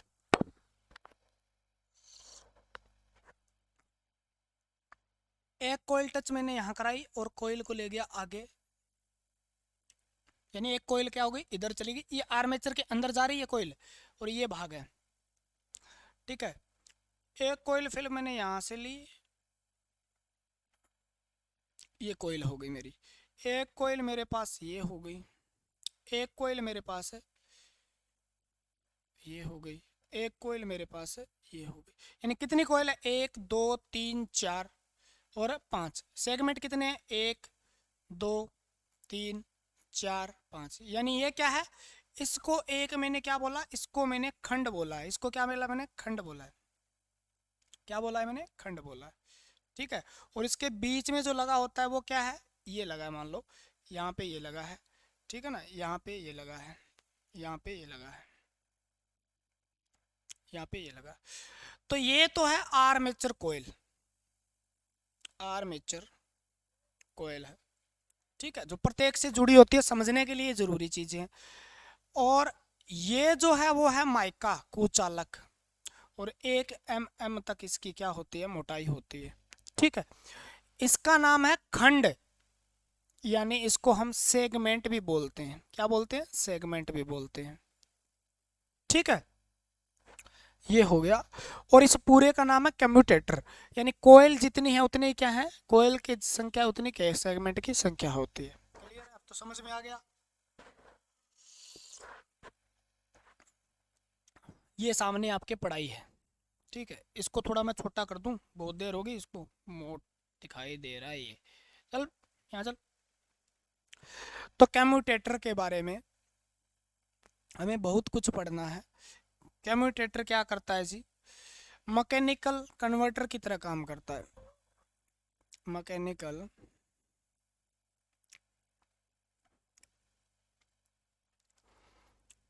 परिवर्तक की तरह काम करता है। और मैकेनिकल परिवर्तक कितने प्रकार के हैं, 2 प्रकार के हमें नजर आते हैं। एक होता है मैकेनिकल इन्वर्टर और एक होता है मैकेनिकल रेक्टिफायर। रेक्टिफायर, और रेक्टिफायर का काम क्या होता है, रेक्टिफायर इन्वर्टर बदलता है डीसी को एसी में। डीसी को किस में बदलता है, एसी में। डीसी को एसी में बदलता है। रेक्टिफायर एसी को डीसी में बदलता है। ठीक है, यानी एसी को डीसी में बदलने का काम रेक्टिफायर करता है, और ये यही काम ये करता है, एसी को डीसी, डीसी को एसी में बदलने का। इसलिए इसको क्या कह दिया, मैकेनिकल रेक्टिफायर कहाँ कहते हैं, इन्वर्टर कहाँ कहते हैं, ये इंपॉर्टेंट है। इन्वर्टर इसको कहते हैं मोटर, जब होती है ना मोटर, मोटर में। ठीक है, और इसको रेक्टिफायर कहाँ कहते हैं, जनरेटर में। जनरेटर में इसको रेक्टिफायर कहा जाता है। ठीक है ना। क्वेश्चन क्या बनेगा जी, यही तो मोस्ट इंपोर्टेंट क्वेश्चन है इसका रे। देख लो, मोटर में कम्यूटेटर किसकी तरह काम करता है, मोटर में कम्यूटेटर मैकेनिकल इन्वर्टर की तरह काम करता है। और जनरेटर के अंदर वो किसकी तरह काम करता है, तो जनरेटर में वो रेक्टिफायर की तरह, मैकेनिकल रेक्टिफायर की तरह काम करता है। ठीक है ना।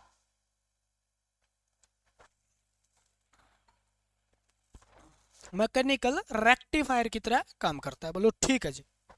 अब हमें फंडा समझ में तो नहीं आया कैसे करता है। अब हम क्या करेंगे भैया। मोटर में बताओ, आप सप्लाई लेते हो या देते हो, मोटर में। मोटर कौन सी है, बात डीसी मोटर की हो रही है, यहाँ पे देख लो। डीसी मोटर में आप क्या देते हो, सप्लाई देते हो। डीसी मोटर में सप्लाई देते हैं, कौन सी सप्लाई देते हो, डीसी ऊर्जा देते हो। कौन सी सप्लाई देते हो, डीसी, यानी डायरेक्ट करंट देते हो। डायरेक्ट करंट देते हो आप, तार के माध्यम से कहाँ पहुंचता है जी, ब्रश के पास पहुंचता है। और ब्रश के पास से कहाँ पहुंचता है, इस कम्यूटेटर के पास पहुंचता है। यानी ब्रश इसके ऊपर टच होते हैं, इसके पास जैसे ही पहुंचता है तो ब्रश क्या कर देता है, ब्रश से जब किसके पास पहुंचता है, कम्यूटेटर के पास, तो कम्यूटेटर इसको किस में बदल देता है, कम्यूटेटर इसको डीसी को किस में बदल देता है, एसी में। और अब एसी आगे जाती है कहाँ पे, आर्मेचर के पास। और आर्मेचर फिर क्या करता है, इसमें फ्लक्स उत्पन्न होता है, फ्लक्स के कारण फिर ये घुमाव खिंचाव बल पैदा होता है, घूमने स्टार्ट हो जाती है, देखेंगे आगे।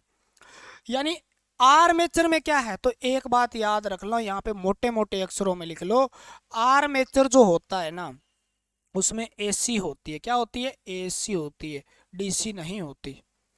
चाहे ले रहे हो, चाहे आर्मेचर को, आर्मेचर से ले रहे हो चाहे आर्मेचर को दे रहे हो, वो एसी ही होनी चाहिए। तो डीसी को एसी में बदलने का काम कौन करेगा, कम्यूटेटर करेगा, कम्यूटेटर करेगा। ठीक है ना। ठीक है, अगर बात करें डीसी मोटर की, आर्मेचर क्या करता है, फिर आर्मेचर इसको क्या करेगा, इसमें फ्लक्स पैदा होगा, और फ्लक्स से क्या बनेगा, फिर यांत्रिक ऊर्जा। फ्लक्स से क्या बनेगी, फिर ये घूमेगा, घूमे तो यांत्रिक ऊर्जा देगा। यानी डीसी आगे, आर्मेचर आगे करता है इसको, आगे मोटर करती है वो तो सारा कुछ है ना। अब डीसी जनरेटर की बात करें, डीसी जनरेटर की, डीसी जनरेटर को आप क्या देते हो, यांत्रिक ऊर्जा देते हो। ठीक है ना। डीसी जनरेटर को आप यांत्रिक ऊर्जा देते हो। यांत्रिक ऊर्जा यानी आर्मेचर जो होता है उसके अंदर क्या होता है, आर्मेचर। और आर्मेचर में क्या होता है, ईएमएफ उत्पन्न होता है। आर्मेचर से कौन सी निकलेगी, आर्मेचर से तो एसी निकलेगी जी। ये एसी जैसे ही किसके पास आएगी, अब आर्मेचर जब ये जनरेटर के अंदर घूमेगा, इसमें ईएमएफ पैदा होगा, इसमें एसी होगी। एसी कहाँ आएगी, यहाँ आएगी, बस यहाँ तक तो एसी आएगी। अब क्या करेगा ये, एसी को कम्यूटेटर के पास क्या आई, एसी आई, और कम्यूटेटर ने इसको किस में बदल दिया, कम्यूटेटर ने इसको डीसी में बदल दिया। और डीसी में बदल के ये क्या है, ब्रूस को दे दिया। और ब्रूस ने आगे किसको दे दिया, जो आपका लोड लगा है उसको दे दिया। ठीक है ना, तो इस तरीके से काम करता है। यानी डीसी मोटर में किसकी तरह काम किया इसने, तो डीसी मोटर में इसने काम किया जी, डीसी मोटर में तो इसने किया है जी, डीसी को एसी में बदला है, डीसी को एसी में बदला है। तो इसने किसकी तरह काम किया, इन्वर्टर की तरह काम किया। और यहाँ पर देखो जी, एसी को इसने डीसी में बदला है, तो एसी में डीसी में बदलने का काम कौन करता है जी, रेक्टिफायर करता है। कौन करता है, तो रेक्टिफायर की तरह इसने काम किया। ठीक है ना, रेक्टिफायर की तरह इसने काम किया। क्लियर हो जाएगी बात, हो जाएगी ना, अरे हो जाएगी ना। अगर ये समझ में आ गया तो जनरेटर आ गया, बिल्कुल आसान है जनरेटर तो। ठीक है ना, तो फिर एक बात ध्यान रखो, क्योंकि स्प्लिटरिंग स्प्रिंग स्प्लिंग फलाना दिखड़ा, ये तो बाद में ही पढ़ेंगे यार, स्प्लिटरिंग वगैरह तो, नहीं तो हो जाएगी दिक्कत आपको। अब तो कहाँ गई रे मेरी घूमने वाली मोटर, ये रही। इसके अंदर देखो, देखो मैं समझाता हूँ आपको, कंसेप्ट क्लियर करना जरूरी है। डीसी मोटर डीसी जनरेटर दोनों को मिलाकर डीसी मशीन कहते हैं। और डीसी मशीन यानी मोटर और जनरेटर की संरचना एक समान होती है। अगर उसको आप सप्लाई देते हो तो वो यांत्रिक ऊर्जा में बदल देगी, अगर उसे अयांत्रिक ऊर्जा देते हो तो वो किस में बदल देगी, विद्युत ऊर्जा में। यह बात आपने नोट की पहले, बोलो जी हो कर ली। अब आप ब्रूस के माध्यम से इसको सप्लाई देते हो, यानी आपने इसको डीसी देनी है। ठीक है ना, क्लियर कर लो, आप डीसी देते हो तो यहां तक तो ब्रूस के माध्यम से कम्यूटेटर के पास डीसी जाएगी। और जगले कम्यूटेटर क्या कर देगा, यहां पर जो जाएगी आर्मेचर में, वो एसी की जरूरत, आर्मेचर को एसी की जरूरत है, क्योंकि इसको परिवर्तित धारा चाहिए। परिवर्तित धारा नहीं होगी तो क्या नहीं होगा, विद्युत क्षेत्र स्थापित नहीं होगा। विद्युत क्षेत्र स्थापित नहीं होगा, फ्लक्स नहीं होगा। फ्लक्स नहीं होगा तो फ्लक्स एक दूसरे को काटेंगे नहीं, एक दूसरे का विरोध नहीं करेंगे, नहीं करेंगे तो क्या नहीं होगा, उसमें खिंचाव बल पैदा नहीं होगा, जिसके कारण ये घूमेगी नहीं। ठीक है ना, डीसी होगी तो इसको चाहिए एसी। जब एसी अंदर जाएगी, जाते ये क्या करेगा, इसमें परिवर्तित फ्लक्स पैदा हो जाएगा और ये घूमना स्टार्ट हो जाएगी। यानी डीसी से यहां तक डीसी, इधर एसी। अब यही काम आपको जनरेटर में करना है। जनरेटर में सप्लाई देते हो या लेते हो, जनरेटर से सप्लाई लेते हैं आप, तो उसको आप यांत्रिक ऊर्जा देते हैं, चाहे आप उससे घुमा ले, गाँव में घुमाते हैं या कोई और तरीके से उसको घुमाएं, टरबाइन वगैरह से इसको घुमाया, इसमें ईएमएफ पैदा हुआ, परिवर्तित ईएमएफ होगा वो। ठीक है ना, गतिशील ईएमएफ होगा। वो ईएमएफ यहां तक आया, एसी था, लेकिन जैसे ही यहां आएगा तो ये क्या कर देगा, डीसी में बदल के ब्रूस को दे देगा। ठीक है ना, और बाहर सप्लाई क्या आएगी, डीसी आएगी। वही कंसेप्ट है सेम। ठीक है ना, अब तो हो जाएगा। और ये भाग राइजर कहलाता है, तो आप लिखा है क्या कहीं पे,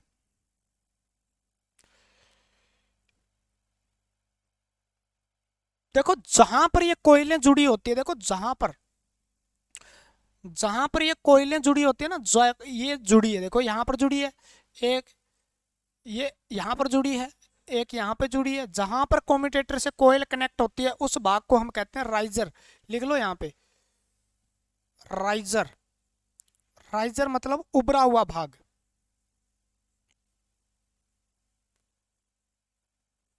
ठीक है ना, और राइजर क्या होता है, उभरा हुआ भाग, कम्यूटेटर का उभरा हुआ भाग, जहां पर आर्मेचर कोयल जुड़ी होती है। आर्मेचर कोयल जुड़ी होती है, उसको हम क्या कहते हैं, राइजर कहते हैं। तो लिख लेना, इस बात को कवर कर लेना आप, एक भी चीज न छूटे बस। ठीक है, ये होते हैं आपके ब्रुश। क्या होते हैं? ब्रुश। तो ब्रुश लिख लो,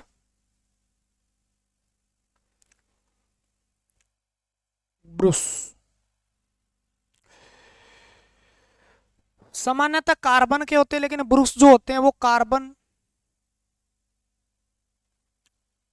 या सामान्यतः किसके यूज होते हैं? कार्बन के, या कार्बन प्लस तांबे के यूज होते हैं। कार्बन प्लस तांबे के। कार्बन और तांबे के यूज वहां होते हैं जहां पर मशीन मोटी हो, जहां मतलब मामला मोटा हो, ठीक है ना, जहां मीटर बड़ा हो, यानी कम क्षमता वाली मशीन है, कम क्षमता वाली मशीन है, तो उसके अंदर प्रयोग होंगे कार्बन के ब्रुश। और कार्बन को और तांबे के साथ मिला के हार्ड तांबा बनाया जाता है भी, ताकि घसे ना जल्दी से। ज्यादा क्षमता वाली मशीन के में प्रयोग होते हैं तांबे के ब्रुश, ठीक है ना। और सामान्यतः बात करते हैं, सामान्यतः यानी जनरली जो यूज होते हैं वो लगभग क्या होते हैं? कार्बन के ही यूज होते हैं, ठीक है। किसके बने होते हैं? कार्बन के। और इसके बाद मैं एक बात और बता देता हूं, इनका काम क्या है? इनका काम है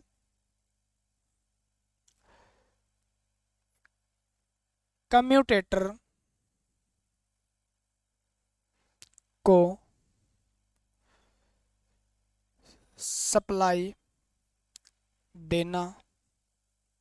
किस केस में? जब बात हो रही हो डीसी मोटर की, जब बात हो रही हो डीसी मोटर की। जब बात हो रही हो जनरेटर की, तो कम्यूटेटर से सप्लाई प्राप्त करना इसका काम होता है। क्या होता है? जब बात हो रही हो डीसी जनरेटर की, ठीक है ना, यानी मोटर के अंदर सप्लाई देंगे तो सप्लाई क्या करे? कम्यूटेटर को देगा। लेकिन जब हम जनरेटर की बात करें तो जनरेटर से हम लेंगे सप्लाई, तो कार्बन ब्रुश क्या लेता है? जनरेटर के रूप में तो लेता है और मोटर में देता है ना। तो ये हो गया। अब आपसे पूछा जाता है कार्बन ही क्यों यूज किया जाता है? कार्बन ही क्यों? कारण बताओ, कार्बन ज्यादा यूज क्यों होता है? ब्रुश आमतौर पर साधारणतः कार्बन के ही बने होते हैं, ठीक है ना। तो कार्बन ही क्यों यूज किया जाता है बताइए? तो कार्बन इसीलिए यूज किया जाता है, देखो, ठीक है। एक तो ये ऑक्सीकृत नहीं होता, ऑक्सीकृत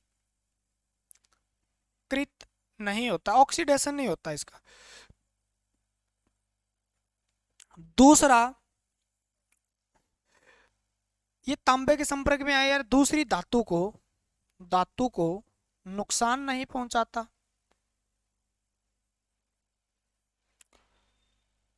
नहीं देता है। तीसरा कारण है, तीसरा कारण इसका धातु को नुकसान नहीं पहुंचाता। एक ये क्या है? अर्धचालक पदार्थ है, अर्धचालक पदार्थ है, ठीक है। चौथा कारण है इसका, इसकी वहन क्षमता जो होती है ना, इसकी वहन क्षमता, यानी इसके अंदर से कितनी करंट गुजर सकती है? तो 4 से 6 एम्पियर। मोस्ट इंपॉर्टेंट क्वेश्चन बन गया ये, एम्पियर सेंटीमीटर वर्ग सेंटीमीटर से वहन क्षमता होती है इसकी। मोस्ट इंपॉर्टेंट क्वेश्चन बन गया ये, लाइन लगा के लिख लो आप, लाइन लगा के।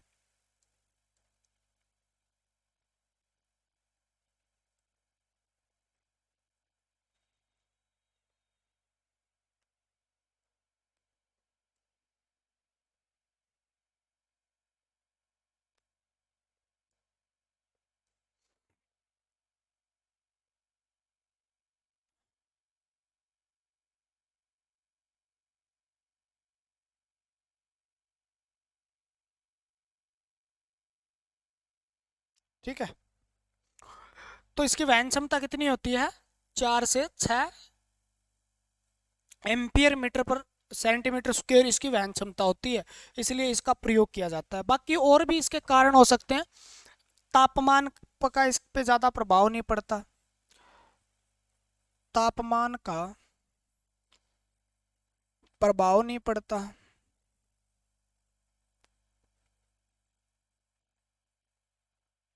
ठीक है ना। ब्रुश यही है, या आपको दूसरा ब्रुश दिखाएं? बोले जी दिखा दो आप। ना नारे नारे नारे बाबा नारे। ये ला, ये ब्रुश है, देखो ये क्या है, ब्रुश है। ठीक है, ये स्प्रिंग लगा हुआ है इसके ऊपर, इसका दबाव कितना होता है बताऊंगा, ये कितना घस जाए, ये कितना घस जाए तो क्या होता है, एक बार लिख लें, यहाँ पर बोर्ड का यूज करते हैं। समझ में आ गई बात है? कार्बन का ब्रुश है अगर आपके पास, तो इतना कितना घिस जाए तो बदलना चाहिए, यानी बदलना कब चाहिए इसको, ये क्वेश्चन बार बार रिपीट हुआ है। तो कब बदलना चाहिए, कितना बदलना चाहिए, कितना घिस जाए तो, यानी 1/3 घिस जाए तो, या वो कह दे 2/3 रह जाए, यानी 1/3 घिस गया तो 2/3 ही रहेगा, भाग रह जाए तो बदल देना चाहिए। ठीक है ना, कब बदलना चाहिए, 1/3 घिस गया हो या 2/3 रह गया हो तो इसको क्या है, बदल दिया जाता है। ठीक है ना, बदल दिया जाता है। तो कार्बन का ब्रुश कब बदलना चाहिए, कार्बन क्या होता है, ऑक्सीकृत नहीं होता। ठीक है ना, बड़ी मशीनों में किसका यूज होता है, ये कार्बन वार्बन का लफड़ा खत्म, कार्बन का लफड़ा खत्म। ठीक है, पता चल गया। कार्बन ब्रुश क्या करते हैं, सप्लाई लेने देने का काम करते हैं, सप्लाई कम्यूटेटर को सप्लाई तापमान का अक्षरित नहीं होता, मोस्ट इंपॉर्टेंट 4 से 6 एम्पियर सेंटीमीटर प्रति इसकी होती है। और ये दाब कितना लगाते हैं वो भी लिख लो, कार्बन का कम्यूटेटर पे दबाव कितना होता है, इसका दबाव जो होता है वो किस पे लगेगा, कम्यूटेटर पे लगेगा, कम्यूटेटर पे लिख लो। 0.1 किलोग्राम प्रति सेंटीमीटर स्क्वायर से लेकर ये 0.25 किलोग्राम वर्ग सेंटीमीटर तक ये दबाव लगाता है। तो दबाव यानी प्रेशर डालेगा ना, ये कितना प्रेशर डालता है, कितना प्रेशर डालता है, कितना प्रेशर डालता है, तो वो कितना प्रेशर डालता है तो आप कहोगे जी तो इतना प्रेशर डालता है, 0.1 किलोग्राम पर वर्ग सेंटीमीटर, या 0.25 किलोग्राम वर्ग सेंटीमीटर तक इसका क्या होता है, प्रेशर होता है। ठीक है ना, मैक्सिमम इतना, मिनिमम इतना।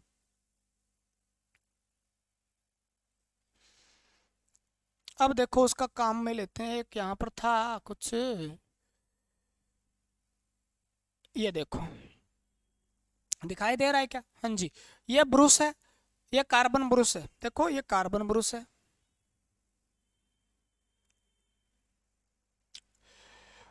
और ये जो दिखाई दे रहा है ना ये स्प्रिंग होता है, क्या होता है, स्प्रिंग होता है।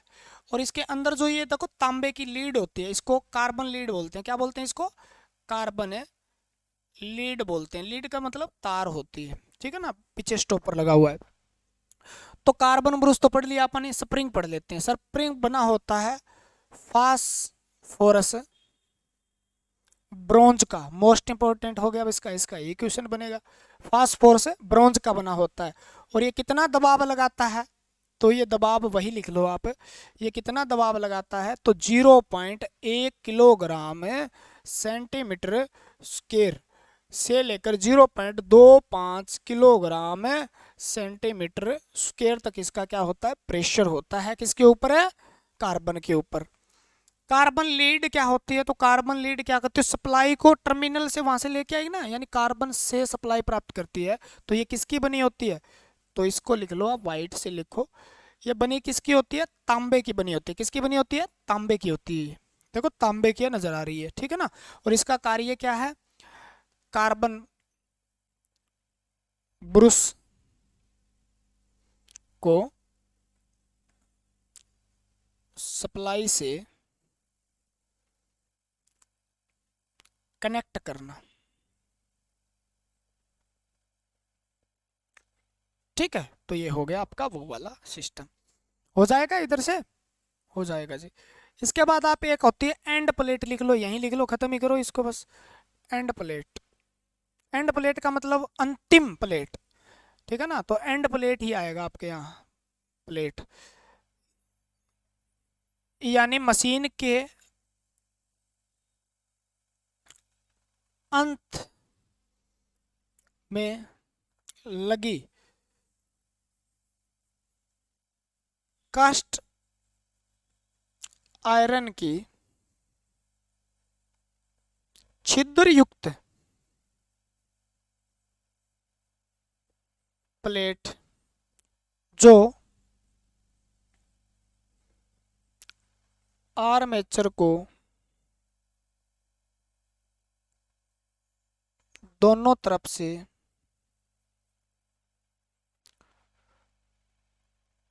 ढकने का कार्य करते हैं। ये उसी की बनी होती है यार, जिसका मतलब योक बना होता है, जिसकी बॉडी बनी होती है उसी की ये बनी होती है। पीछे आगे आपने मोटर के आगे पीछे प्लेट लगी हुई देखी होगी, उसे एंड प्लेट कहते हैं, है क्या? ठीक है, क्या होता है, छिद्र क्यों होते हैं इसमें, ये बात इंपॉर्टेंट आपके लिए भैया, छिद्र क्यों होते हैं, ठीक है ना, इसमें छिद्र क्यों होते हैं? तो आर्मेचर की गर्मी बाहर निकालने के लिए। अच्छा सस्सी, आपकी भी गर्मी बाहर निकाल देगी। आर्मेचर की गर्मी को टेम्परेचर कह दो, बाहर निकालने के लिए छिद्र होते हैं इसमें निकालने के लिए। ठीक है, तो इस गर्मी से याद आया अपने को एक भाग और होता है कूलिंग फैन। कूलिंग मतलब ठंडा, फैन मतलब फैन, यानी आप जैसे ठंडे फैन हो तो कूलिंग फैन, कमेंट वोमेंट नहीं करते ना, तो कूलिंग फैन क्या करता है, ये आर्मेचर पर हवा मारता है, तो आर्मेचर को ठंडा करने के लिए इसका प्रयोग किया जाता है। एक पंखा लगा होता है ना, ठंडा करने के लिए इसका प्रयोग होता है। ठीक है, एक पंखा लगा होता है। एक और चीज होती है जी, और होती है, बता दो जी। ठीक है ना, लिफ्ट आई सुना है आपने, लिफ्ट आई यानी एक हैंडल होता है, इसको क्या कहें, हैंडल कह दो आप। ठीक है ना, मोटर को उठाने के लिए, मोटर को उठाने के लिए, बहुत समझदार हो इतना तो पता ही आपको, ये योक पे होती है। एक आपका और होता है टर्मिनल बॉक्स, टर्मिनल बॉक्स ऊपर लगा होता है, तार को जोड़ने के लिए। ठीक है ना, एक टर्मिनल बॉक्स लगा होता है। और लिख लो शाफ्ट, एक रोड होती है, क्या होती है, एक रोड होती है जिसके ऊपर क्या आर्मेचर वगैरह कसे जाते हैं, वो रोड होती है। और ये किसकी बनी होती है, कास्ट आयरन, सब कास्ट आयरन लिखो, या माइल्ड स्टील, कई बार ये आ जाता है, माइल्ड स्टील की बनी होती है। किसकी बनी होती है, माइल्ड स्टील की बनी होती है। ठीक है ना, माइल्ड स्टील की बनी होती है, कास्ट आयरन या माइल्ड स्टील की बनी होती है, सॉफ्ट है, जिसके ऊपर क्या होता है, ये पूरा का पूरा आर्मेचर आर्मेचर वगैरह टिके होते हैं ना। ये देखो, यही तो है राड, ये कास्ट आयरन की बनी होती है या माइल्ड स्टील की बनी होती है, जिसपे आर्मेचर वगैरह कसे जाते हैं, पंखा भी इस पे कसेंगे, इसके अंदर बेरिंग भी लगेंगे। तो बेरिंग की बात आ गई जी, बेरिंग की बात आ गई, ओ हो, बेरिंग की बात आ गई, बेरिंग की बात आ गई, ये तो रह ही गया बेरिंग। बेरिंग क्या होता है जी,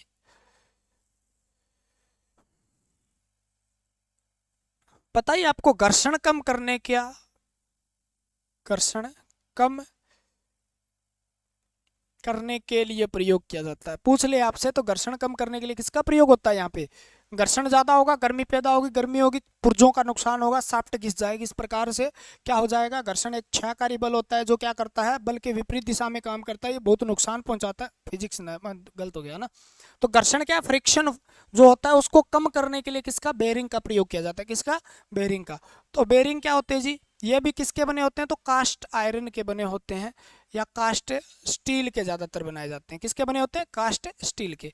बेरिंग दो प्रकार के यूज होते हैं, एक होता है बाल बेरिंग, बाल का मतलब गेंद बेरिंग। तो बाल बेरिंग कहाँ यूज होता है, तो बाल बेरिंग बड़ी मशीनों में यूज होता है, बड़ी मशीन जो होती है उसमें यूज होता है, और आजकल तो ठीक है ना। और एक होता है बुश बेरिंग, बुश बेरिंग, ठीक है ना, लास्ट में तो रड़क काट दीजिए आपने।